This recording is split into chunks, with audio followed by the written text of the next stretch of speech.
And of course, we have this gentleman standing in between us, Mario Gabelli. He's the founder and CEO of Gamco. And Mario, great to have you with us. I know you're going to be guest hosting with us for the next half hour and through the opening bell.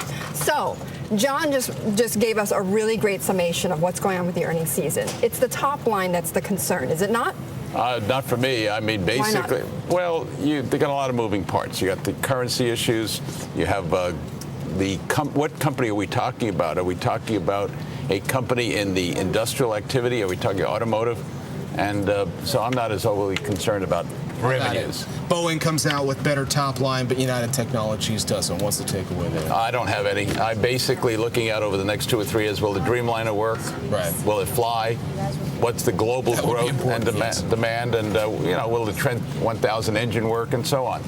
Okay. Well, so we're interested in the part suppliers to Boeing, as well as Boeing itself. Okay, but taking out from that industry, though, Mario, and the fact that people are questioning, you may not be worried, but people are worried about whether or not, how these companies are going to drive growth, right? Where's the demand coming from? You've got companies sitting on, what, $2 trillion of cash. You have some deals that are happening right now, but in relation to the $2 trillion, where are the deals? Oh, I think you will see a large activity and acceleration, whether it's the Genzyme that's in play or the potash. Those are the big companies that are out there, but every day you're struggling to get done. Well, not really, but that's part of the process. It was no different than Cadbury about a year and a half ago. It took 6 months, and that'll continue, whether it's Casey's and so on. So you'll see a lot more activity. A lot of people point to the fact that there's misplaced expectations between the buyers and the sellers when it comes to getting an M&A deal done. Do you feel like that both sides are starting to come to the center and agree upon a fair valuation? It's part of the free market process. You want more, but on the other side of the coin is what you keep.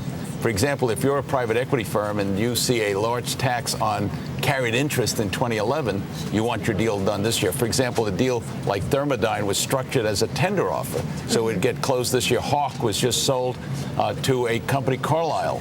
That was a very attractive deal for both parties, and it's structured as a tender offer, so they get the money this year and not worry about taxes for 2011. So you're saying this is all based upon deal by deal. You're not taking any trends out of it. No, but there is a major trend, and that is that this is the 5th wave of takeovers that have occurred since the Second World War, and this one is global, and it is going to be a very active dynamic.